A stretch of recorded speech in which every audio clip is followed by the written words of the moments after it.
Seja bem-vindo ao canal Campo Missionário. Esse é o canal para quem deseja saber o que acontece no campo missionário em Timon e região. Meus queridos, vamos abrir a Bíblia, Eclesiastes, capítulo 11. Eclesiastes, para facilitar o endereço, fica depois de Salmos e Provérbios.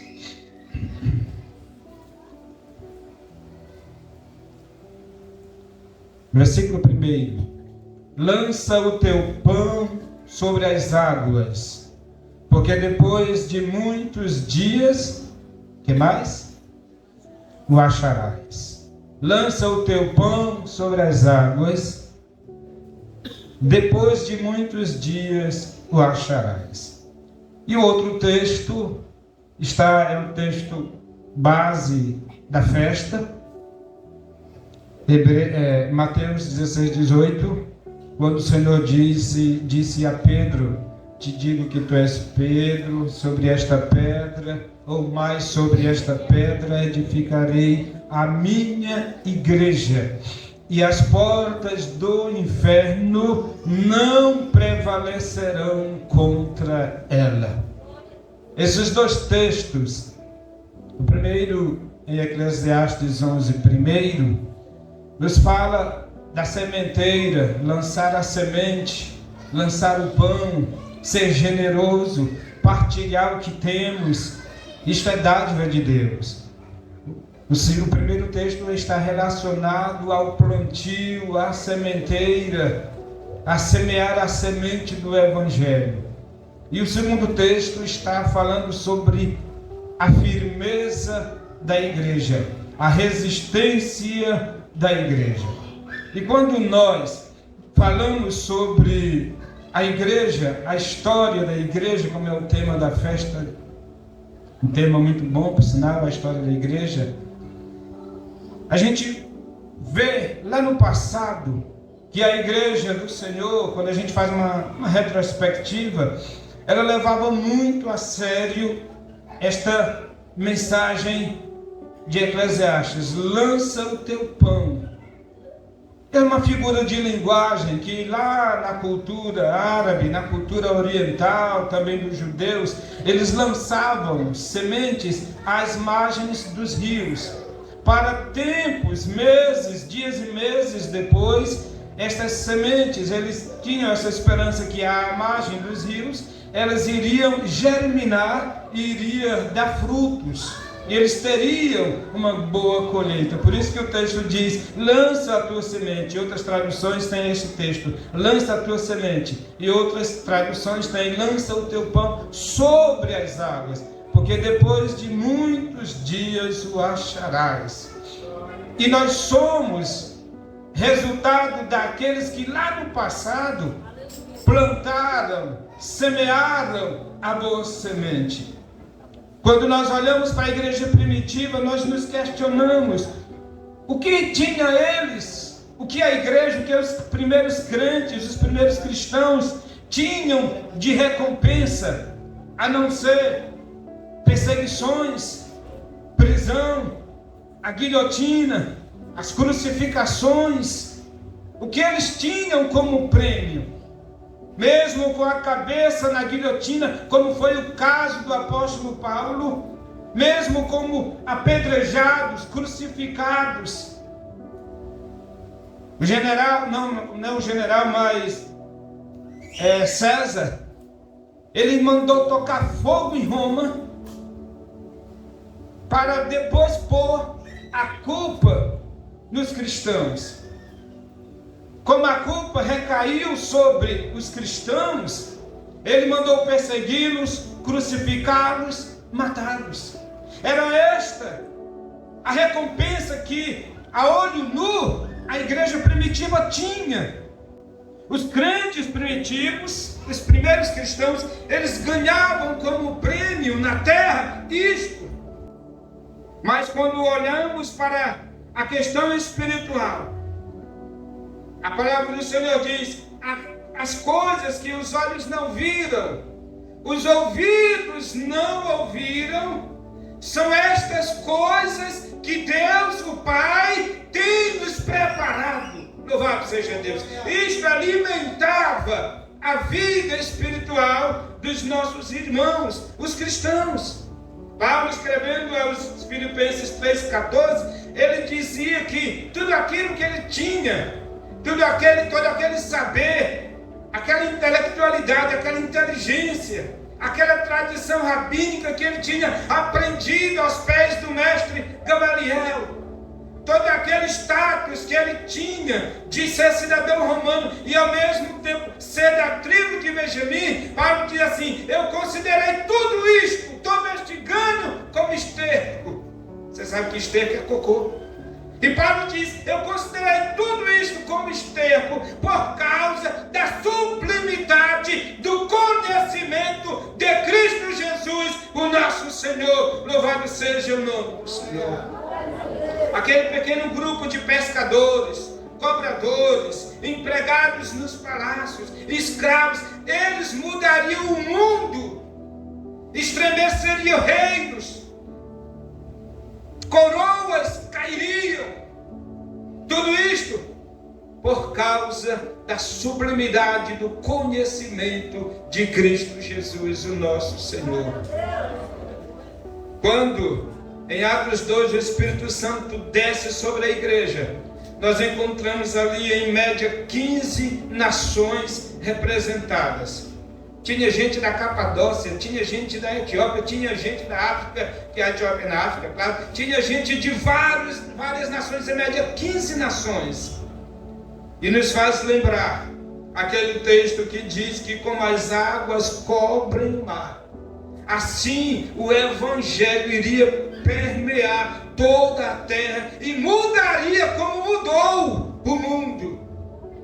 A grandeza dos impérios, a crueldade, a insanidade dos tiranos, tudo isto, a máquina de guerra de Roma e dos grandes exércitos mundiais não foram capazes de parar, de barrar, de destruir a igreja do Senhor. Por isso nós temos uma história a contar. Por que isto? Porque o próprio Jesus disse: tu és Pedro, mas sobre a declaração que você fez. Qual foi a declaração de Pedro?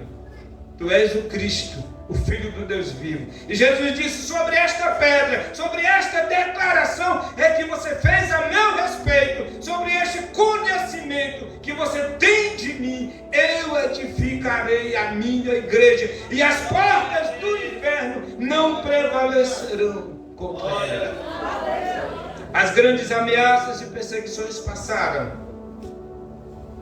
mas havia uma promessa: a efusão, o derramamento, a continuação da promessa de Joel 2:28.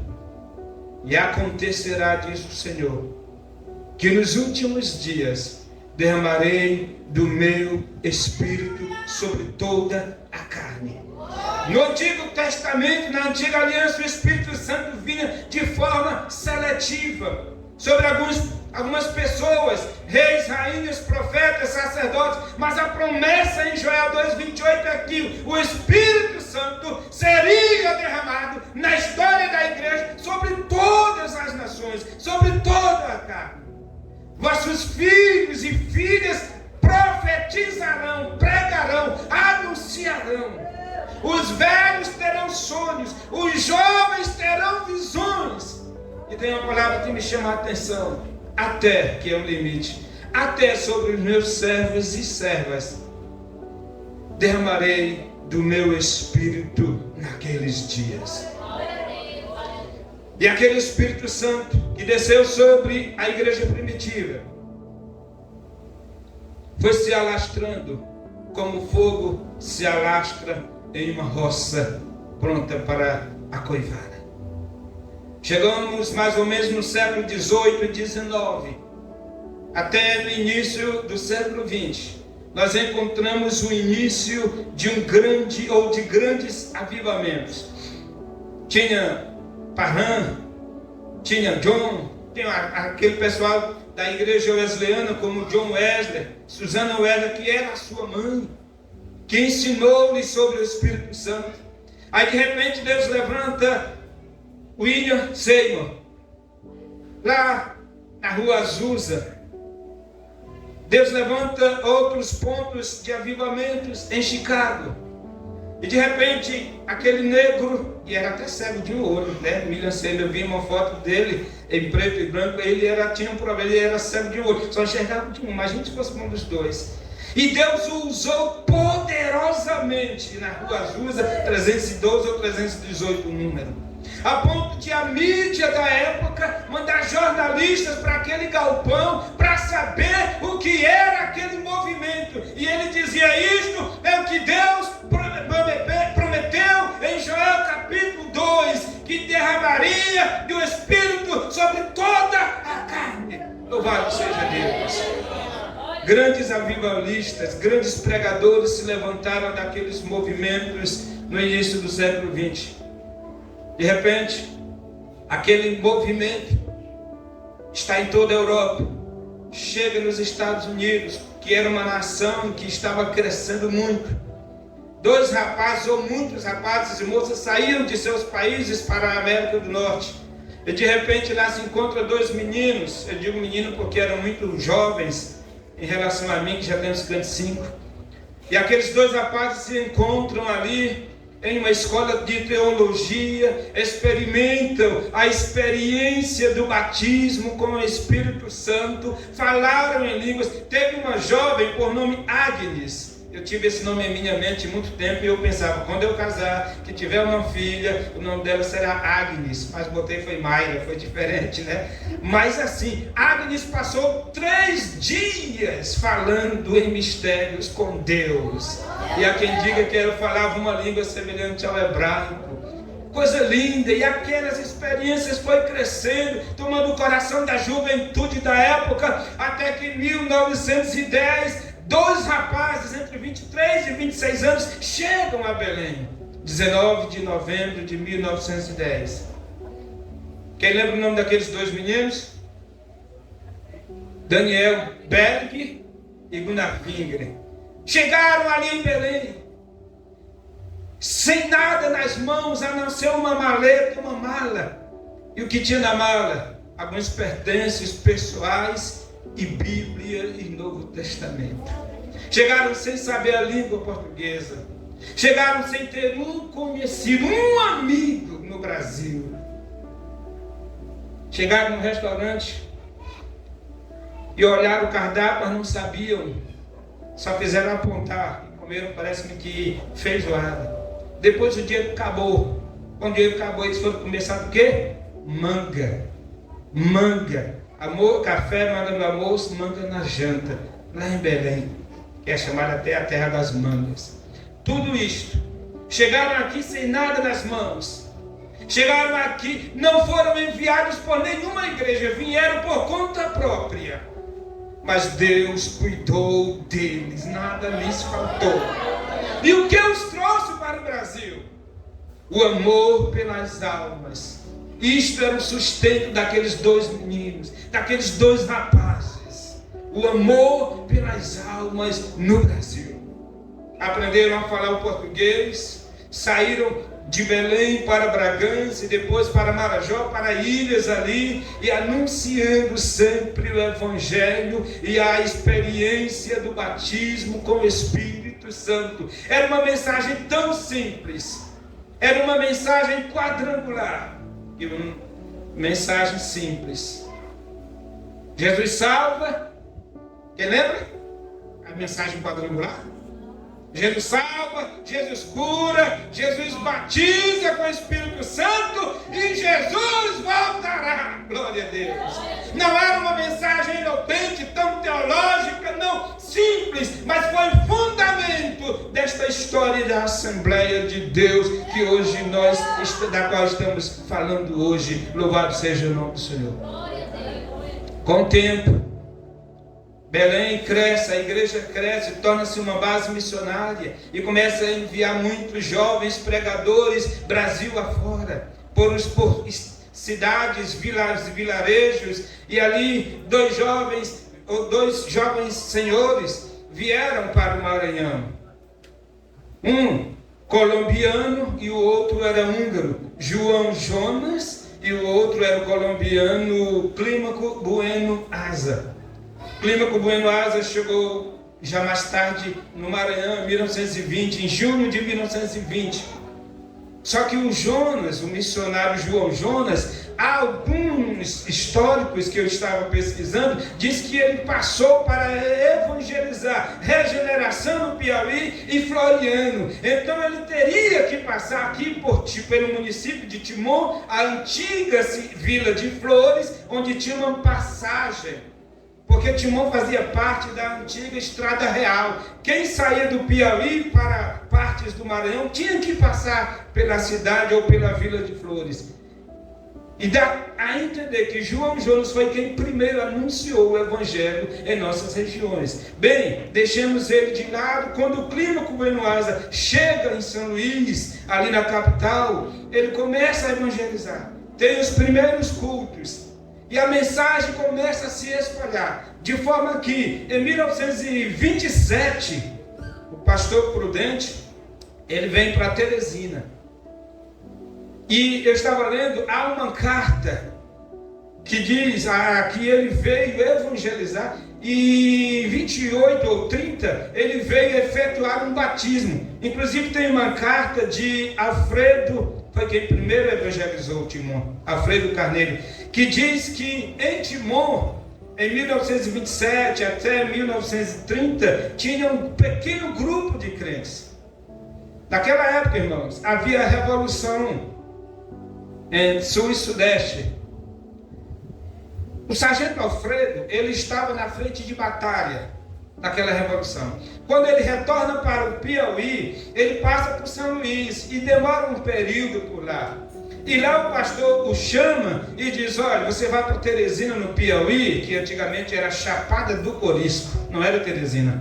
Vou para lá, a minha família é de Piripiri. E aí o pastor lê a carta e diz: olha, nós temos alguns crentes ao lado, no Maranhão, ao lado de Teresina, que é a Chapada do Corisco, nós temos um grupo pequeno de crentes. Eles pedem a visita de um pastor e não temos quem enviar.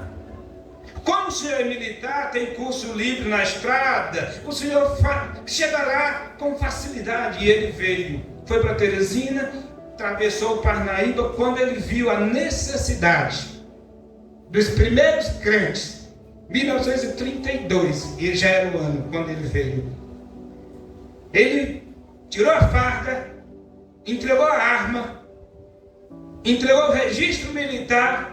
Se eu não quero mais servir ao exército brasileiro, eu vou servir ao exército do meu rei, que me comissionou. Tamanha é a necessidade dos crentes na Vila de Flores. E ele começou a pregar o evangelho aqui. Deus foi salvando pessoas tanto em Flores quanto nos arredores, como Ponte, Jacaré, Cruzeiro, Vertente, Brejo do Pascoal, Cidade Nova, e por aí, Cidade Nova não, é Fazenda Nova, e os interiores ali ao entorno da ponte. De forma que muitos foram aceitando o evangelho. Em 1936, ele abandona Teresina e vai não abandona, mas entrega o pastorado em Teresina, já com muitos crentes aqui na região, e vai para o Piripiri. É quando chega um baixinho, cabeça chata, lá do sertão do Ceará, irmão Francisco Proença de Alencar. Ele veio para Teresina, viu que não tinha condição de permanecer só lá e passou para Timon.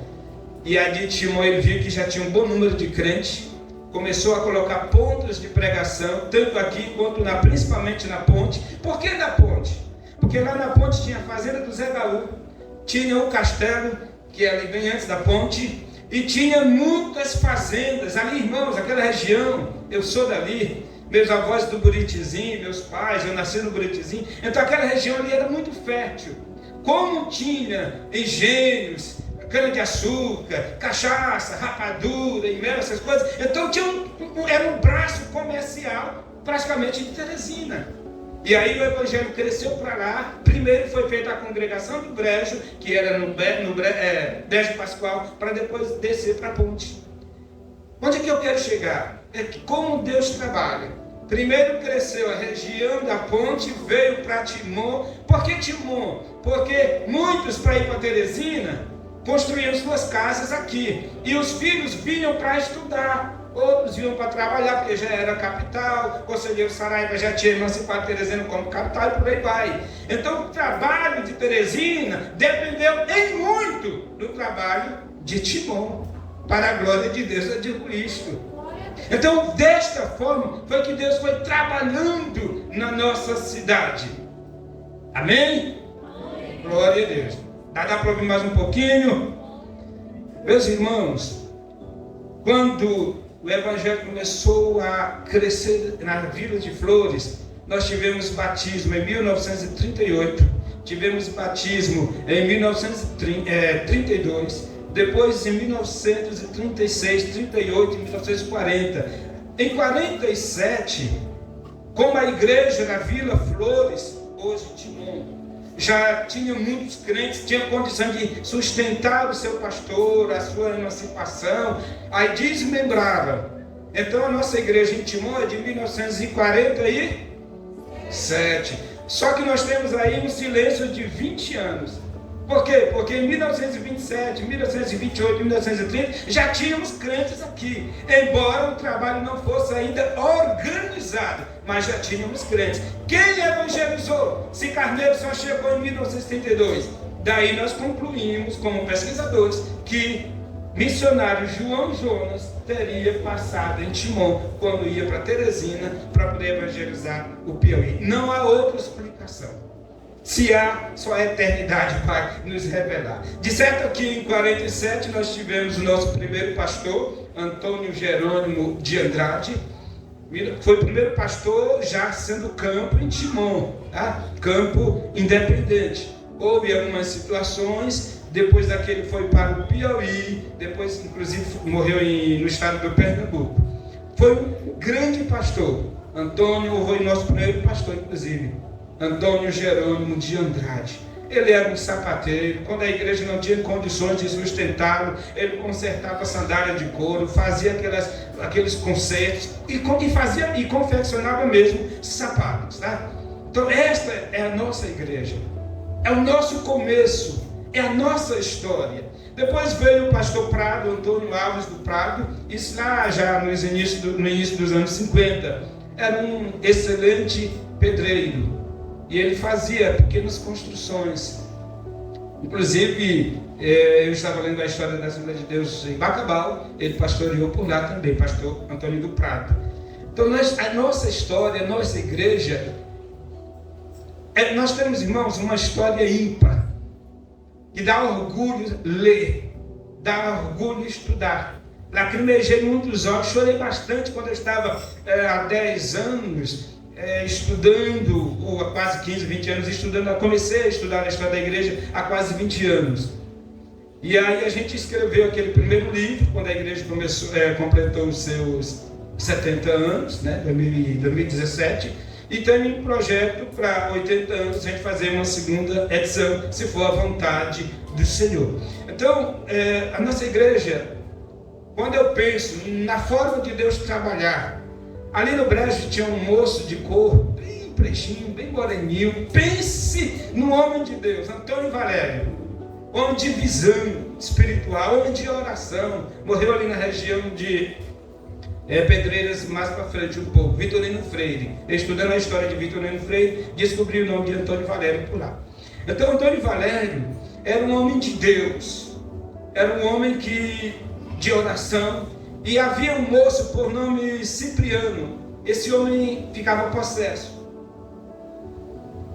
Eu fiquei a ouvir os comentários acerca de Cipriano. Aí quando ele ficava possesso, mandavam chamar o negão. Chama o Valério, chama o negão Valério. Aí eu no Brejo chamava Antônio Valério. E ele tinha um hábito, ele dobrava assim a manga da camisa. Aí chegava perto de Cipriano e dizia: cheira aqui o braço de quem é lavado no sangue de Jesus. E o Cipriano caía mesmo, literalmente. Glória a Deus. A igreja foi crescendo desta forma. E um dia, aí ele se desviava, ele não queria aceitar Jesus, só queria ser livre, mas não queria ser liberto. Aí vinha sempre aquelas crises, não crise, mas aquele estágio demoníaco sobre Cipriano. Ele tinha uma burra, um animal, não sabe, uma burra, que quando ele subia, ela tinha dificuldade de andar. Quem me falou isso foi o filho dele, irmão Cristóvão. O irmão Cristóvão me falou isso. Aí um dia chamaram Antônio Valério novamente para expulsar o demônio lá do Cipriano. E Valério se zangou. Pensa no negão que era zangado também. Eu não vou não. Ele só quer oração, não quer nada com Jesus, não quer nada com Deus. Ele não quer ser liberto, ele não quer ser crente. Não, mas vai, irmão Valério, eu vou pela última vez. E ele foi. Quando ele chegou lá, que ele dobrou a manga da camisa, disse assim: cheira aqui o braço de quem é lavado no sangue de Jesus. Aí olhou para Cipriano, endemoniado, e disse: Satanás, eu vim aqui pela última vez, e você nunca mais vai voltar na vida de Cipriano. E Satanás falou na boca de Cipriano. Falou. O filho dele me falou. O filho dele, irmão Gustavo, me falou. Disse: eu vou sair, mas eu vou deixar um sinal nele pro resto da vida. E ele, como estava possesso, ele colocou um dedo aqui na mão e saiu rasgando parte dos lábios. Foi levado para o hospital, foi costurado. O filho dele disse: irmão Valdir, eu tenho uma foto do papai com os lábios cortados. Mas morreu crente, para a glória de Deus. E quando eu estava pesquisando os arquivos da nossa igreja, aí eu olhando o fichário dos membros antigos, aí eu vejo lá Cipriano. Cipriano, aqui a foto dele, morreu crente para a glória de Deus. Isto são sinais de que as portas do inferno não prevalecerão jamais contra a igreja do Senhor. Louvado seja Deus. Na década de 60, no início, chega o pastor Boaventura, bem conhecido, irmão do pastor Estevão Ângelo de Souza. Era um homem inteligentíssimo, culto. Até queriam fazer ele político em Timon. O pastor Estevão disse: não, senhor, meu irmão, sai de Timon. Aí tirou ele para outras bandas. Mas queriam fazer dele prefeito. E ele era um homem que andava a pé de Timon até Fazenda Nova. Tanto ele quanto o pastor Puruense. Tem um pernambucano chamado Antônio Nobre. Não Antônio Nobre. Afonso Nobre, um jovem na época, tinha um jacá na sua bicicleta. Eu fiz uma entrevista com ele parece que morreu em São Paulo recentemente. E tudo que ele tinha, os seus pertences, era uma Bíblia, uma sacolinha de roupa dentro do jacá, e saía evangelizando. Evangelizou, e eu falei com alguém, um pastor em Caxias, disse: vocês têm a igreja em Caxias? Antes de Deolindo Correia, o seu primeiro pastor em Caxias, chegar, já tinha o evangelho lá em Boa Hora, porque o nosso jovem Afonso Nobre saía de Timon, ia para a Ponte, Brejo, Vertente, Cruzeiro, até por dentro, até chegar em Fazenda Nova, até chegar em Boa Hora. E lá evangelizou. E realmente Caxias confirma que o evangelho lá começou por Boa Hora. Então foram estes tições na mão de Deus. Aleluia. Esses lingotes de ouro que foi colocado nas mãos do Senhor. E Deus os usou. Como foi o caso do pastor Boaventura. Embora com uma certa saúde debilitada, de tanto andar, cansado, a igreja lhe deu uma bicicleta para ele poder percorrer essa nossa região. E eu tive, pela graça de Deus, uma entrevista com o pastor Boaventura lá em Bacabal. Uma casinha, um sobrado, já de certa idade. E eu conversei muito com ele, anotando a nossa conversa. E eu me lembro que o pastor Boaventura me chamou para um sobrado em cima. Tem um museu particular. Lá tem aqueles retratos feitos à mão, né, que as pessoas faziam nas décadas passadas. Tinha lampião, candeeiro, tinha coisa de botar em animal, cangaia, meio mesa, cadeira, meio monte de coisa. E ele olhou para mim e disse: meu filho, tudo que você está vendo nessa sala, minhas mãos fizeram para sustentar a igreja em Timon, Caxias, por onde eu andava. Eu trabalhei para sustentar. Hoje a igreja me sustenta, já estou aposentado. Mas no passado, irmão, eu andava mais de 1000 quilômetros. Pastor Boaventura saía daqui de Caxias, evangelizava até ali a região de Graça Aranha, Presidente Dutra, descia no sentido Mirador, Colinas, até chegar ali São João dos Patos, a pé. Quando não, pegava carona num animal, num jumento, num burro, num carro de alguma pessoa que pudesse passar e tivesse compaixão. Esses homens de Deus que passavam 40 dias evangelizando. Quando não tinha uma casa para arranchar, eles se arranchavam debaixo de pés de jatobá, árvores frondosas. Hoje eu e você estamos aqui porque alguém lançou a semente sobre as árvores. Alguém plantou o santo evangelho. Louvado seja o nome do Senhor. Em 1965, nós tivemos um homem que foi um exemplo de homem de Deus. Pastor Mansueto Alves Franco. Chegou aqui em 1965, depois do pastor Hilário. Era um homem de oração, de visão. Pastor Mansueto consagrou o círculo de oração no dia 5 de agosto de 1967. Círculo de oração El Betel, com 13 irmãs. Até citei o nome delas aqui, não vou citar por causa do tempo. Mas eram mulheres que levavam a sério, como vocês, a oração. No Templo Central nós temos uma jovem por nome Hildevan. Ela não estava no Templo Central, não sei. Um dia você foi pregar na Rua 11, ela estava na Rua 11 se congregando. Não sei se ainda está por lá. Filha do casal Hilda Araújo e irmão Isaías Lagoa. Lagoa foi um grande comerciante muito famosa. Aquela jovem, Hildevan, ela tinha problemas de convulsão. Os médicos disseram para a irmã Hilda: mãezinha, a sua filha não tem jeito. Ela vai ter sempre convulsão, então a senhora vai ter que depender de medicação direto para a sua filha. Ela disse: doutor, nós somos crentes, nós cremos em Jesus que salva, que cura, que batiza com o Espírito Santo, que breve voltará. Nós vamos. E ela fez com a irmã Arica e as irmãs do ciclo de oração uma campanha, um propósito para Deus curar aquela mocinha, a Hildevan. Hoje a Hildevan já passa dos 40 anos. Não usa nenhum medicamento para convulsão. E testemunha. Uma vez ela me falou: irmão Valerio, eu lhe agradeço, porque você lembrou do meu testemunho no seu livro. A história da igreja não pode ser esquecida por vocês. O tema foi muito bom. Quando nós esquecemos da igreja, nós esquecemos do sangue que foi derramado por nós. Quantos enterraram seus filhos nos quintais ou nas roças? Porque no passado, padres, com muito respeito aos católicos que possam estar nos ouvindo, impediam os crentes de enterrarem seus mortos nos cemitérios. Então é preciso precisamos conhecer a história da igreja do Senhor. Pastor Mansueto Alves Franco incentivou muito os músicos da igreja.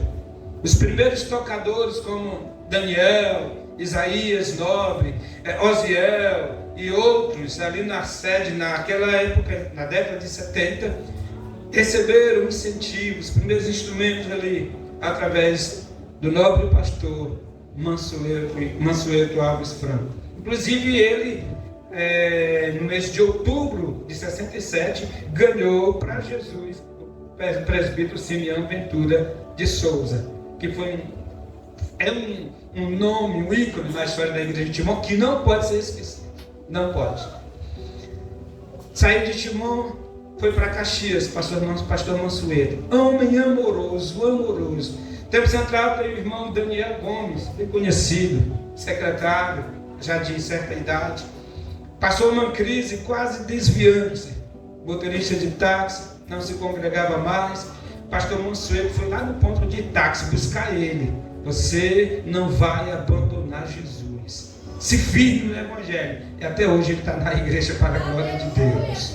Eram homens que olhavam para as ovelhas com tanto amor. E lá em Caxias, no dia 6 de janeiro de 74, Pastor Mansueto sai em cada classe da EBD. Eu li o histórico dele na história da Igreja de Caxias. Como pesquisador, eu sou forçado, eu tenho essa responsabilidade de ler a história das igrejas até em outros estados. Porque muitos dos nossos daqui, da igreja primitiva em Timon, Ponte, Teresina, muitos foram pastores em outros estados, muitos irmãos. A igreja em Timon foi um celeiro, é um celeiro de homens e mulheres de Deus. E aí Mansueto sai de classe em classe da escola dominical, das crianças, adolescentes, jovens, adultos, cumprimentando os professores, os irmãos, e de repente termina a escola e ele vai para casa. E ele gostava muito de ler a Bíblia após o almoço. Ler a Bíblia e orar. E aí passou um tempo, a esposa olhou assim no quarto quieto. Mansueto estava de joelhos. Ela olhou e disse, não, está orando. Passou uma hora, passou mais tempo e ela, não, tem alguma coisa errada. Ela foi lá. Mansueto estava morto. Partiu de joelhos na presença do Senhor nosso Deus. Deixou um exemplo de vida consagrada a Deus. Quando ele saiu de Timon para Caxias, veio pastor Benedito Chagas, pai do irmão Misael Félix. Pastor Benedito Chagas também foi um dos que muito investiu na igreja em Timon, investiu muito, principalmente na área da música. Ele foi a São Paulo, comprou quase um conjunto para o conjunto eletrônico. Na época se chamava conjunto eletrônico mesmo, o Lírio dos Vales. Ele, irmão Mansueto e também o irmão pastor Benedito Chagas foram aqueles que deram início às construções. Parque Piauí, Parque Alvorada, não inaugurou, o pastor Mansueto não inaugurou. Quem inaugurou depois foram outros pastores, mas deram início a essas construções. Eram homens visionários, apaixonados pela obra de Deus. No ministério do pastor Benedito Chagas, nós tivemos a nossa cantora, primeira cantora, Maria Milagres. Quem lembra? Professora Itamalé, a esposa dele ali, né? Né? Pronto. Você lembra também? É o sinal que nós estamos ficando velhos, viu? Então essa é a nossa igreja. Mas quem conhece o hino? Felicidade desejamos a você. Quem canta, quem escreveu? A nossa primeira cantora, Maria Milagres. Só que quem gravou foi a filha do pastor Heitor, a irmã Luzinete Pessoa de Souza. Nós tivemos cantores, tivemos músicos, tá? Tivemos um conjunto no Maranhão, saí daqui, trio Irmãos Viana, irmão Moacir. Parece-me que depois eu soube que eles estariam na cidade de Zedoca. Então assim, a igreja de Timon tem uma história na sociedade. Pastor Benedito Chagas fundou a primeira escola evangélica em Timon. Ele criou o Instituto Bíblico de Ensino, que era ao lado do Templo Central, uma igrejinha, uma casa azul, e também está ficando da minha idade, eu estou ficando da idade dele, lembro bem disto.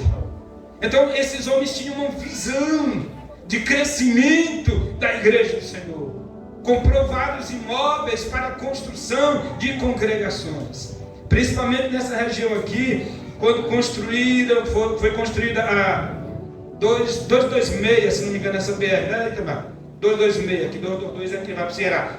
Essa 226, e vieram de muitas cidades do Maranhão e Piauí, muitas famílias para morar à margem da BR, onde teve uma vilazinha que era do Beck. É por isso que é chamado Beck, porque foi uma vila construída pelo Exército Brasileiro, pelo Beck, e as famílias que vieram trabalhar na construção começaram a trazer seus familiares, e foi crescendo o Parque Alvorada, foi crescendo Vila do Beck. Aí houve a construção da congregação do bairro Parque Alvorada, onde ali nós tivemos, sabe, o irmão Agostinho. Eu troco às vezes algumas informações. O irmão Agostinho era seu pai? Não. Seu pai, né? Então estou bom de memória ainda. O irmão Agostinho, dos primeiros crentes dessa nossa região. Já que o irmão Itamar entrou aqui, eu vi daqui para ali, eu lembrei. O irmão Agostinho, irmão, a família Paixão, nós tivemos, inclusive eu coloquei aqui, Antônio Francisco, Egídio, Lídia, Wilson Agostinho, irmã Loura, José Arteiro, José Carneiro, foi um dos grandes dirigentes do Parque Pará, e hoje o nosso querido pastor está ausente, irmão, pastor Humberto Alves. Então, esta história, a igreja, nós temos um legado. Foi assim que nós crescemos. Esses homens de Deus deixaram rastros na nossa história assembleiana. De maneira que no mês de julho, no dia 17, em 78, nós tivemos a inauguração do nosso templo central da Assembleia de Deus em Timon. Inclusive eu tenho a foto nos meus arquivos, pastor Benedito Chagas e o prefeito da época, prefeito Luiz Pires. A igreja de Timon foi a primeira igreja que teve uma placa luminosa no estado do Maranhão. Aquelas placazinhas, Assembleia de Deus, aquela placa luminosa. A Assembleia de Deus em Timon foi a primeira que teve uma placa luminosa naqueles tempos no Maranhão. Aí veio, depois, Benedito Chagas, veio o pastor Francisco de Melo. Vamos encerrar, tá? Não vou cansar os irmãos, estou correndo. Nós temos 77 anos de história. Para a gente comentar em uma hora, tem que resumir o máximo e de forma sábia. E eu estou procurando fazer isso. Irmão, pastor Francisco Alves de Melo chegou aqui em Timon. E ele trouxe consigo, além da sua mansidão, era um homem manso, pacificador. Ele trouxe a irmã Domingas de Jesus Santos. Acho que as irmãs do Círculo de Oração conhecem a irmã Domingas, é minha sogra, é pai da minha esposa, claro. E ela com o esposo vieram acompanhando o pastor Francisco Alves de Melo. Na época, a igreja passava por uma certa crise administrativa e ele veio para contornar algumas situações, tá? Mas ele continuou a trabalhar incansavelmente na construção, inclusive deu início à construção lá do Parque Piauí. E também deu início ao trabalho do Círculo de Oração Lírio Suave. Na congregação tivemos grandes nomes lá no Parque Piauí. José Inácio, irmã Idalina Bento, foi a líder do Círculo de Oração. Irmã Francisquinha, hoje já com mais de 80 anos, esposo, o irmão Batista, faleceu há pouco tempo. Então são esses homens e mulheres que Deus usou no passado. Poucas pessoas, pouquinhos crentes, e hoje nós somos uma igreja vultosa no estado do Maranhão. Eu estava pregando no Ceará uma vez, quando o pastor disse: eu conheço a história de Timon, a igreja de Timon, eu conheço até o pastor Arthur, e eu glorifiquei a Deus. Estava eu lá no Ceará, nessas andanças que eu tenho. Então nós temos um nome, nós temos a história da igreja que não pode ser esquecida, porque as portas do inferno jamais prevalecerão sobre a igreja do Senhor. Glória a Deus. Após o pastor Francisco de Melo, veio o pastor Heitor. Era um doutrinador. Doutrinador, como é que eu digo, Tamar? Doutrinador raiz. Heitor Pessoa de Souza. Eu me lembro que eu estava pequeno. Não vou dizer pequeno não, que irmão vão mangar de mim, né? Eu ainda sou pequeno. Eu era criança. No conjunto infantil, lá na galeria, pastor Heitor olhou assim, deu um grito de autoridade mesmo. Todos os meninos ficaram murchinhos, caladinhos, assistimos o culto todo dia, com reverência. Então era um homem zeloso pela obra de Deus. Pastor Heitor Pessoa de Souza. No seu ministério, nós tivemos muitos jovens pregadores que surgiram da época do pastor Heitor para cá. Naquela época, até antes de chegar um pouco o pastor Arthur, nós tivemos Joel Colasso, pastor Joel Colasso, João Colasso, Isaías Santos, Eduardo Cruz, Marlene Ribeiro, José de Deus Rios, que é irmão do diácono Jorge Rios. Hoje ele é pastor parece que está até jubilado por questão de saúde. Então, estes homens foram incentivadores da obra de Deus entre a juventude, entre a mocidade. Por isso que a igreja de Timon é uma igreja jovem, no sentido não de idade, mas de ter um povo dinâmico nas suas atividades. Louvado seja o nome do Senhor para sempre. 20 de janeiro de 82. Quem chega em Timon? Quem lembra? Minha mulher sabe da história. Eu fico com ela. Eu falo Arthur Januário Nascimento. Chega em 20 de janeiro de 1982. Pastor Arthur aceitou Jesus em um culto de Natal, lá em São Paulo, aos 23 anos, em 1954.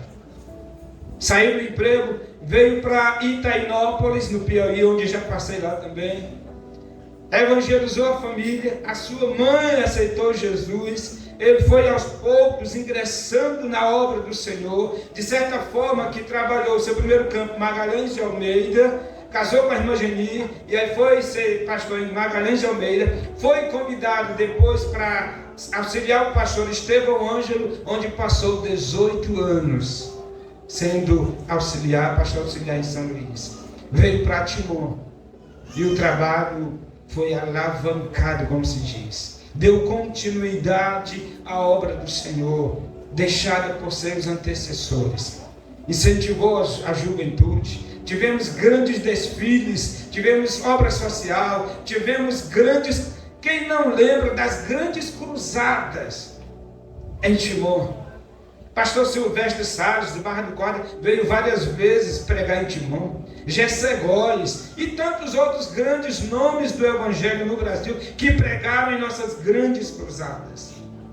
Pastor Arthur inaugurou, se não me engano, 7 de setembro de 83, se não me engano, Parque Alvorada. É essa, professor? 7 de dezembro de 83, a inauguração na gestão do pastor Arthur Januário, Parque Alvorada. Aí daí para frente o trabalho continuou só crescendo. Meus queridos, eu vivi muito tempo com o nosso amado pastor Arthur. Era um homem sábio, conselheiro, aconselhava com muita, mas muita paciência. Me chamou a atenção uma vez, de um modo tão sábio, que eu fiquei com tanta vergonha de mim mesmo. Então eu era um homem que não era aquele pregador eloquente, não, era aquela mensagem, como a gente diz, feijão com arroz, mas era uma mensagem sábia, uma mensagem bíblica que edificava. Pastor Arthur deixou um legado tão grande em São Luís que quando ele veio para Timon, todos os anos nós recebíamos a visita do deputado federal Costa Ferreira, que trazia um conjunto Sião, ou era semeador, era conjunto Sião, lá de São Luís, todos os anos.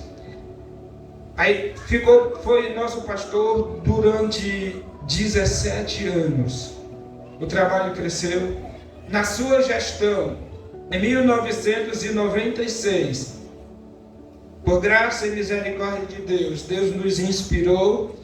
E na época eu trabalhava com a mocidade, convocamos uma reunião e foi criado em 96 a UMADT, que é o departamento, e pouca gente sabe que a criação da UMADT foi do irmão Valdério Cruz. Não de mim mesmo, mas a gente trabalhou para que tivéssemos a reunião, foi aprovado, o pastor Arthur esteve presente, e no ano seguinte, o irmão Avelino Filho assumiu como o primeiro coordenador geral da mocidade. Depois Luiz Carlos, parente, depois Valdério Cruz, o terceiro, e assim por diante. A igreja do Senhor. Quando irmãos, eu estou entrando em contato com o pastor Javan. Quem foi o pastor Javan? Pastor Javan é filho do primeiro pastor de Timon. Mora em Boa Vista, Roraima. Se alguém conhecê-lo, eu posso passar depois o contato. Tá? E eu conversando muito, a gente está conversando bastante. E ele me deu tantas informações. Então assim, eu disse aí, pastor Javan, tudo que o senhor está me falando, eu estou escrevendo aqui, anotando, porque eu já tenho um livro, mas mais coisas o senhor está acrescentando. Então a gente não pode, porque eu vou morrer, o senhor vai partir, não sei quem vai primeiro, e quem vai cuidar da história da igreja. Então essa história, a história da igreja de Timon não pode ser esquecida. O trabalho levantado pelo pastor Ramalho, na época do pastor Arthur, saía daqui, pastor Ramalho, Milagres Gomes, Marlene Ribeiro e outros iam, irmão Antônio Nobre, chamado Antônio Nobre, iam evangelizar entre os índios. Gerardo Fragoso, homens analfabetos. Irmãos, irmão Antônio Nobre não sabia ler, analfabeto de sombra, de pai e mãe. Mas a Bíblia dele era riscada assim, ele fazia uns desenhos que ele entendia o que estava escrito ali. Eu visitava o irmão Antônio Nobre e ele dizia, meu filho, lê bem para mim. Aí está assim, se o Filho vos libertar, verdadeiramente sereis livres. Aí é João 8,32, 38. Aí eu falava para ele anotava. Homens, e hoje a Bíblia do irmão Antônio Nobre está lá na Europa, sabia disso? A Bíblia do irmão Antônio Nobre, cheia de rascunhos, que ele é analfabeto, mas ele sabia ler a Bíbliazinha dele, como eu não sei. Mas falava tão bem de Jesus. E a Bíblia dele está lá em Portugal. A neta levou para lá. Homens cujos nomes não podem ser esquecidos. Quando o pastor Arthur foi inaugurar o Parque Alvorada, irmão Itamar, a irmã Kedma está ali também, já vi. Eu me lembro que eu saí ainda, adolescentezinho, mas o irmão Arionaldo, a pé, a gente foi ajudar, o pastor Arthur convocou a igreja para um mutirão. E eu me lembro que eu fui, se eu ajudasse mesmo a carregar um carrinho de mão, já, mas está lá o templo, está lá. Eu posso dizer que nem que seja um pouquinho de poeira, eu botei lá. Então nós precisamos ter essa consciência de que a obra de Deus não é feita por estes homens, é feita por nós. Todos nós, a igreja do Senhor, somos um corpo. Louvado seja o nome do Senhor para sempre. Pastor Arthur, ele sempre dizia para o pastor Evaldo, tinha ele como um filho. Eu não quero morrer dando trabalho para ninguém. Eu não me vejo, já nessa idade, alguém me dando um banho, tocando minhas partes. Evaldo, isso é muito pesado para mim. Evaldo, ele chamava de Evaldo. Evaldo, eu não me vejo doente e alguém tem que me levantar. Não, eu quero que quando for o meu dia, Deus me leve de... Aí chegou o dia 26 de janeiro, de novembro, 2009. Pastor Arthur, ele só andava bem vestido, era igual o pastor Boaventura, só andava manga longa. Eu nunca na vida vi o pastor Arthur de camiseta, nunca na vida. E olha que eu já tenho 40 e poucos anos na igreja, para a glória de Deus.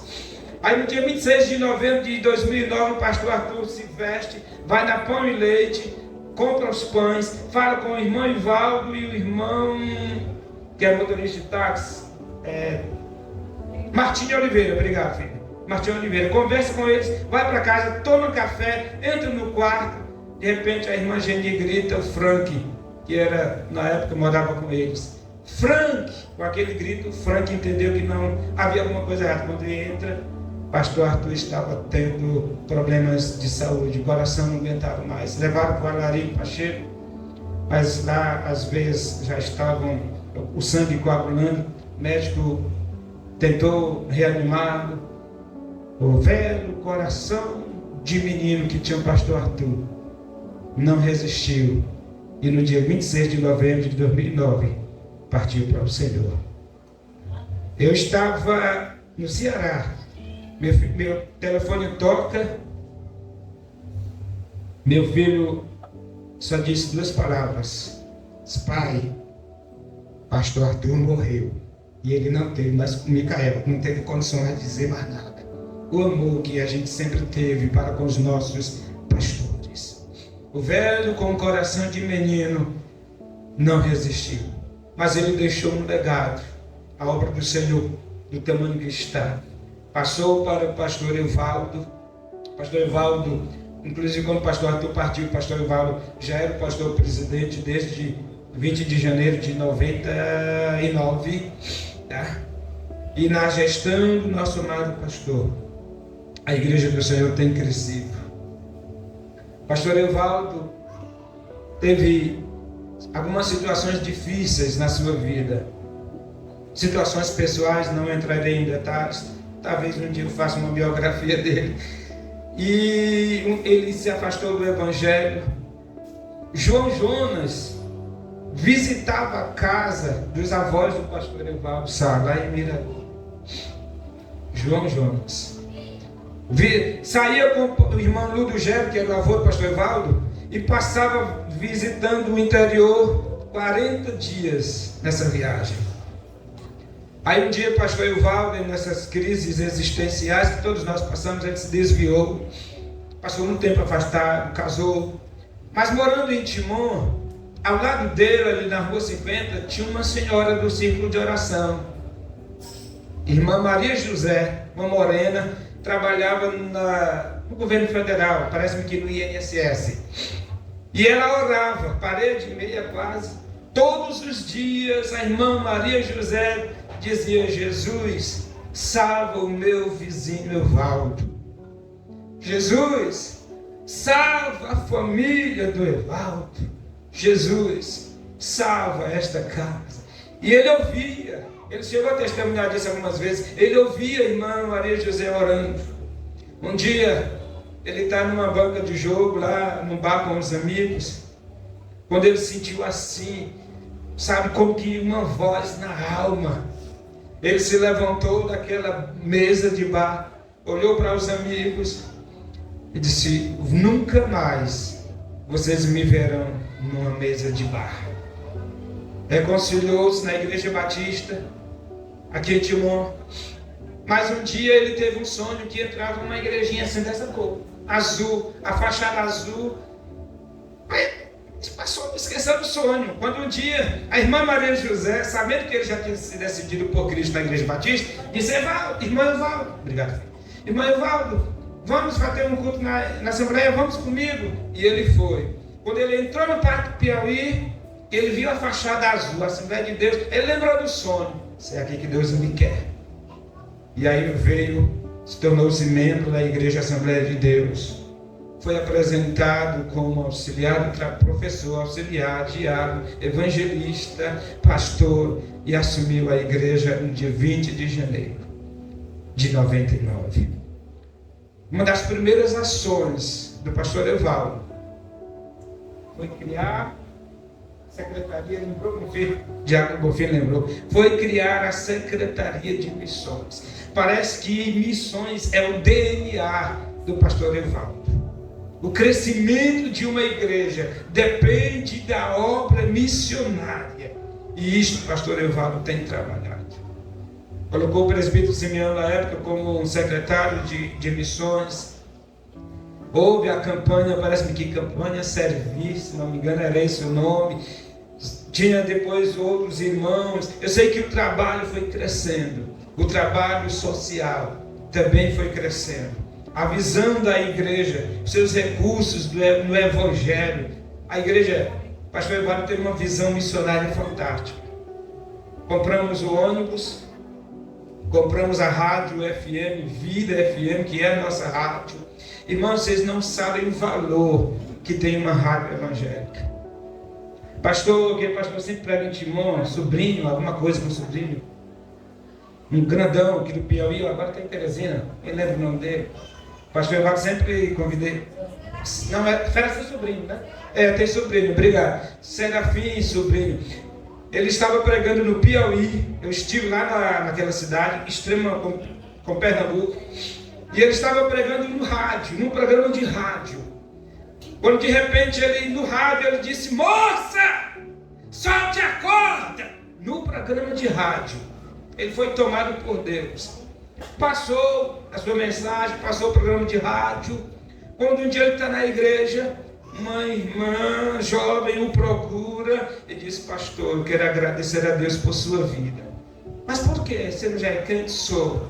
Mas o senhor não sabe que no dia tal eu tinha pego uma corda. Eu estava com depressão.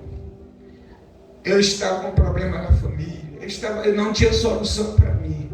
E o rádio, parece que até da vizinha estava ligado no programa da igreja.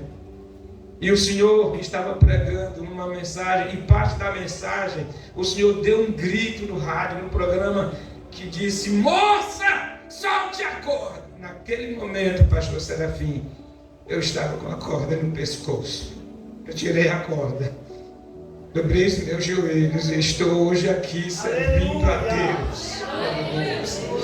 Esta é a missão da igreja do Senhor.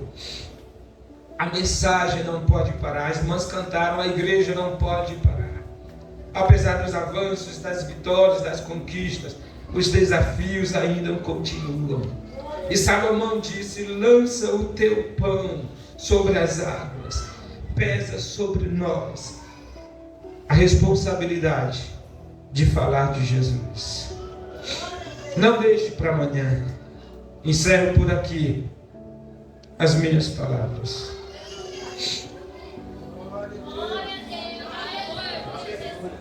Lembrando de um pastor. Eu ouvi essa história do presbítero Simeão Ventura. Admiro muito o irmão Simeão. Todos nós temos nossos problemas. Todos nós. Simeão contou uma vez essa história de um pastor, para encerrar. Aquele pastor fez que nem eu. Estudou a Bíblia, a história, escreveu seu sermão sobre o amor. E ele foi pregar sobre o amor altruísta, o amor sexual entre casais, o amor filos, de filantropia entre os amigos e as pessoas. Falou sobre o amor ágape, o amor de Cristo, de Deus para conosco, o amor que nós não merecemos. E pregou bonito. No meio da mensagem, um mendigo estava lá na porta e ele foi entrar. Os porteiros chegaram, pegaram no braço do mendigo. Disse: não vai atrapalhar, o pastor está pregando. E aquele mendigo tinha ouvido a mensagem sobre o amor e disse: pastor, ei pastor, o que é o amor? E caiu. Os porteiros e auxiliares pegaram, viram que ele não estava muito bem, levaram para o hospital da cidade. O pregador terminou a mensagem preocupado. Oh Deus, o que aconteceu com aquele moço? Terminou o culto, ele chamou o pastor da igreja e disse: quem era aquele moço? Disse: não, ninguém não, pastor. Disse: não, mas ele me fez uma pergunta que está ecoando aos meus ouvidos: o que é o amor? Quem era aquele moço? Disse: não, é um mendigo aqui da cidade, é conhecido, ele atrapalha os cultos, ele queria atrapalhar hoje.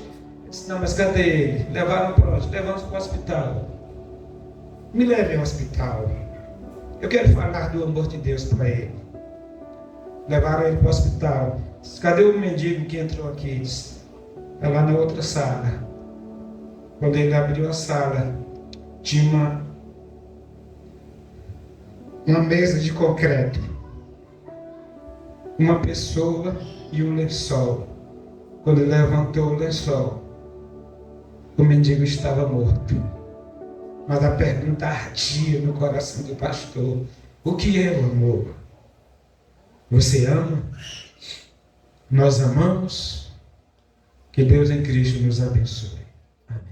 Obrigado por assistir o vídeo até o final. Se você gosta desse tipo de conteúdo, deixe seu incentivo escrevendo um comentário, dando um like ou inscrevendo-se para acompanhar os próximos vídeos do canal.